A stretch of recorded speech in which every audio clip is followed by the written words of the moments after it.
And that tart starts off with an all-star crust that I'm famous for because it's quick, easy, and really tasty. A little flour and sugar, and the sugar adds a little sweetness, but also adds a little crispness to that crust. Ground almonds for almond flavor and a little texture. Now, Oscar, my son's working on the filling. How's that coming along? It's coming along well. I have the pears all finished up. I have the butter melting in the pan. Could I ask you to get me an egg? Absolutely. Now, a little butter for that rich, buttery flavor. And it adds a little flake to the pastry. Thank you, Oscar.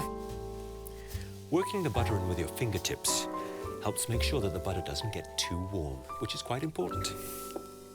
My butter is now melted. It's just starting to sizzle. I'm ready to add my pears now.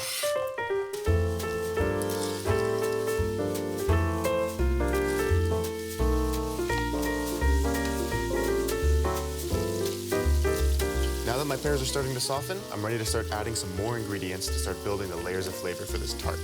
Light sprinkling of sugar, not too much. I just want to elevate the sweetness of the pears. Cinnamon is right at home in Christmas time. I think it's a flavor that people will never get tired of. It's gonna add a lovely warmth to the dish, start building those Christmassy flavors.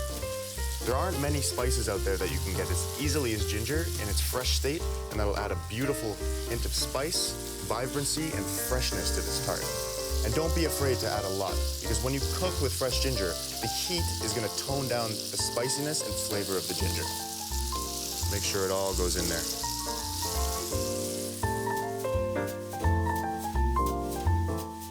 Whatever you're doing there, Oscar, it is smelling good. Thank you. They look gorgeous.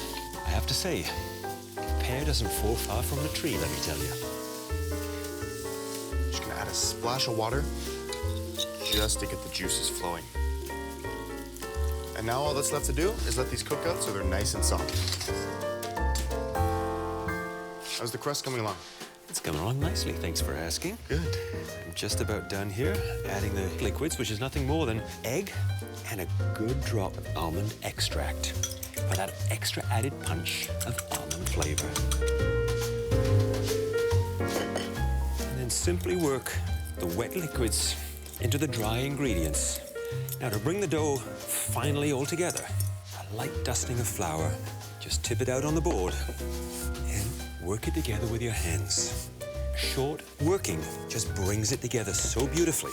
But I can't roll this out right away because it's a fresh-made pastry. So I need to wrap this and let it get a little R&R in the fridge before I can roll. But I have one prepared all ready to go.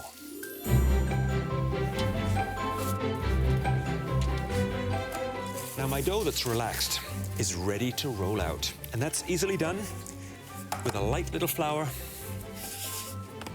and a gentle rolling. Oscar, how's that filling coming along? These pears are coming along beautifully. I don't want to lose any of these juices that have collected in the pan. So what I'm going to do is I'm going to create a slurry, a little bit of cornstarch and water. The reason I mix it with water before is that there's absolutely no lumps in the finished tart. All that's left to do is let the cornstarch and water cook out, and you'll see it tighten up right away. The smell is fantastic. Get a hint of the cinnamon, that fresh ginger, and the sweetness of the pears really come through beautifully. This is the greatest gift to any home cook and chefs. A pan for cooking tarts where the bottom comes out. Guaranteed every time to get that tart shell out. Just slide the pastry over the top, working that dough into those corners. Gently does it. Now to trim the excess pastry off the top. Quick and easy, just watch.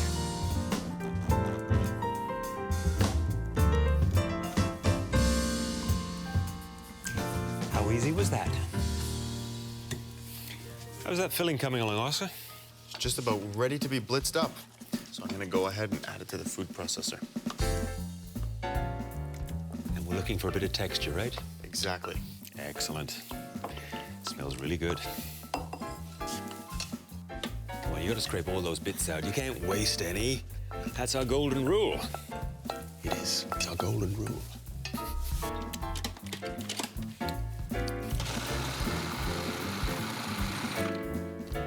No more than that, I think. How's that look to you? Oh, that smells even better now. Looks great. Excellent. So whilst the filling is cooling, that gives me a chance to prick the bottom of my pie dough before I give it a quick blind bake. You prick the bottom of the tart shell so that the steam can escape and no bubbles form when you bake it in the oven.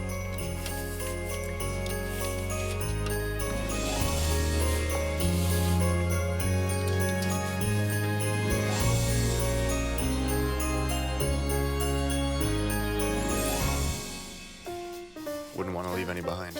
We do Unless I not. know I'll be hearing from you. These are the scents and smells of Christmas.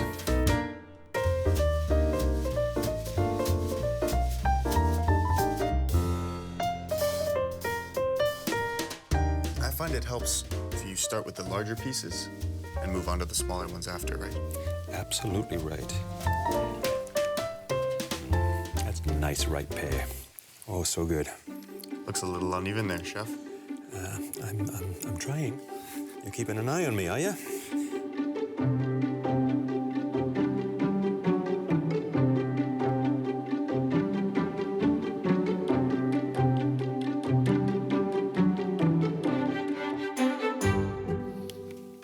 Not too bad.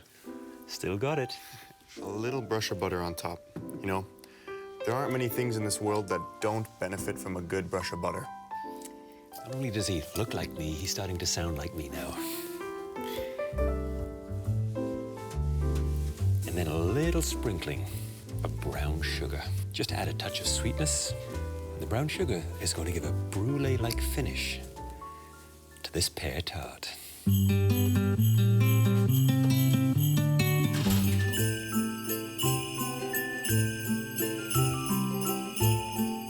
I always love that crunch on that pastry. It really is that unexpected texture with that hint of almond coming through. Such a great foundation for this dessert, right?